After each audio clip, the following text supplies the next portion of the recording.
Welcome to this problem-solving question. This is the kind of question that you could get on a GCSE paper 3. Okay, so they give you some information about a rectangle, they give you side lengths algebraically, and they give you the area, and you're asked to find the perimeter. Okay, so you've got to do a lot of working out as to what process you've got to follow to logically get this answer. Now, what you should not do in this kind of question is some kind of trial and improvement exercise where you guess what x is and test it out. Don't do that. You won't get any marks. You're wasting your time, and it could take ages anyway to get the right value. So a proper algebraic approach is needed. And this is what we do. Okay, I would look at that first and say, I need a diagram. I need something just so I can see what's going on. All right. Now, not everyone needs to do that, but I always find it helpful. So that's what I'm going to do first. So we've got a rectangle. We have 3x minus 5 as a length. I'm assuming that's probably going to be the longer of the two lengths. Okay, wouldn't matter if you got them the wrong way round, but that seems logical to me. And we also know that it has an area of 60. I'm not putting any units of measurement in the diagram. We don't need that until the end.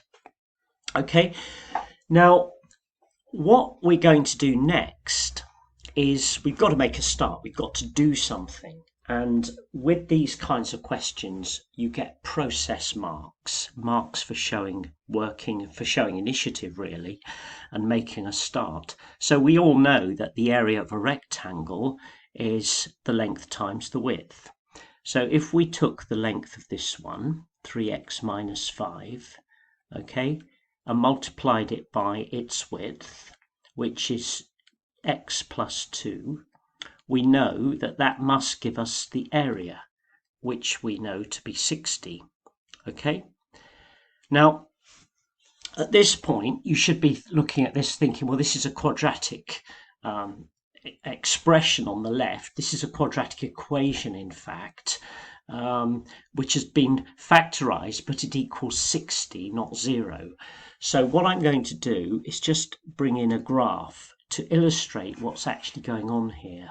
Okay, so if I took the original part, the left-hand side of this, okay, and multiplied out the brackets and plotted the graph for y equals 3x minus 5 times x plus 2, it would give me two solutions here and here.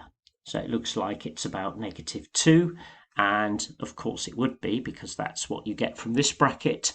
And the other solution would be 5/3, which is this point here, about 1.6 recurring. All right.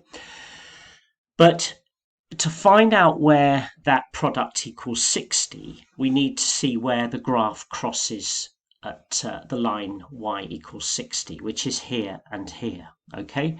Now, we're not to be guessing from the graph what the solutions are. The purpose of this is just to illustrate what we're actually solving here. All right, so I'm just going to leave that there.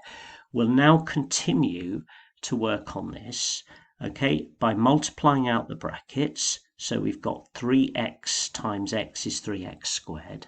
Now the inner and outer terms together give us plus 6x and minus 5x, which is plus x. And then we've got minus 5 times 2, which is minus 10. And all of that equals 60, okay? Now, because we've got to solve a quadratic, we want the right-hand side to equal 0, so we're going to subtract 60. So we have 3x squared plus x, take away 70, equals 0, all right? And now we're going to look to factorize this, okay? It may not factorize. We might have to use the quadratic formula. But in the question, there's usually a clue, okay? If the question had said, give your answer to 3 significant figures, that is a big clue that it's a problem you'd need to use the quadratic formula to solve. Now, it doesn't say that, so it may be that it does factorize, but we will see. Okay, so it's 3x and x, because that's the only way I would get 3x squared. Okay, so if it does factorize, it would be that. Well, to get the minus 70, there's several possibilities, but the one that does work is minus 14 and plus 5. Okay, if you multiply out that pair of brackets, you'll find that it does indeed give you this.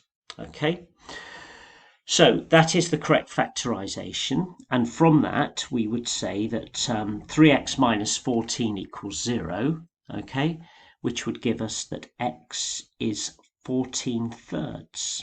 Okay, 14 thirds is about 4.6 recurring. All right, and the other value of x is -5. Now what you need to do with these kinds of questions is look at the solutions that you get and see if they could actually be possible. All right, because it's usually the case that one of them has to be eliminated. Now, just think about what would happen if x was -5. This would be a negative number, this length, and so would this one. So it's meaningless to have x as -5 in this case. So I need to do something here to indicate that I've noticed that. And I normally put a little tick there and a cross here, but then say why. So I'm going to write explicitly that x cannot equal, okay, -5 since the lengths would be negative. Okay, negative. All right, or something like that to eliminate that possible solution. All right, so we know that x does equal 14 thirds. Keep it in that form, don't use a decimal. So I want the perimeter. Now the perimeter, I'm just going to call it P, okay? I'm going to say that the perimeter is equal to 2 lots of the length, okay? So it's 2 lots of 3x minus 5, but of course x is now 14 thirds. So it's 3 lots of 14 thirds, okay, minus 5.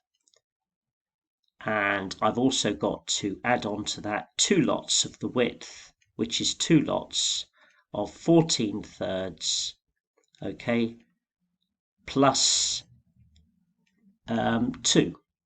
All right. Now, if it's a calculator paper, you could just substitute x into the calculator at this point and just work that out. But I'm just going to take it a bit further in case it wasn't. So we've got 2 lots of, well, 3 lots of 14 thirds. The 3's cancel to leave me with just 14. So it's 2 14s. So it's 2 lots of 14 minus 5, which is 2 lots of 9, which is 18. Okay, and the second bracket comes to, well, 14 thirds and 2 is 6 thirds. Okay, so this is 6 thirds, that's 14 thirds, so it's 20 thirds. And 2 lots of 20 thirds is 40 thirds. Okay, 40 thirds. So I'm putting 40 thirds there. And if I add those together, well, I can change the 18 into thirds as well. So it's 54 thirds plus 40 thirds, which is 94 thirds. Okay. And that is in centimeters because it's a length. All right. Now that's about 31, just over 31. You don't need to decimalize it unless the question asks you to. That's the exact answer. And it seems about right. If you sort of imagine that value of x in here, it seems about the right sort of size number. Okay, so that's the process I would follow for that. As I said, don't do trial and improvement.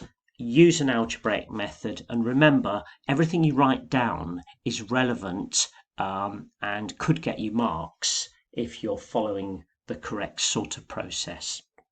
One final thing, this sort of question could easily ask you for something else. It might be asking you, for example, just to give the length of the longest side of the rectangle, or it could have said find the diagonal length across the rectangle, okay, in which case you would have used Pythagoras' theorem. But the point is, in order to answer any of those questions, you would need to first find the value of x. And that's what we did here, and we then used it, in this case, to find the perimeter. Okay, I hope that was helpful. Take care.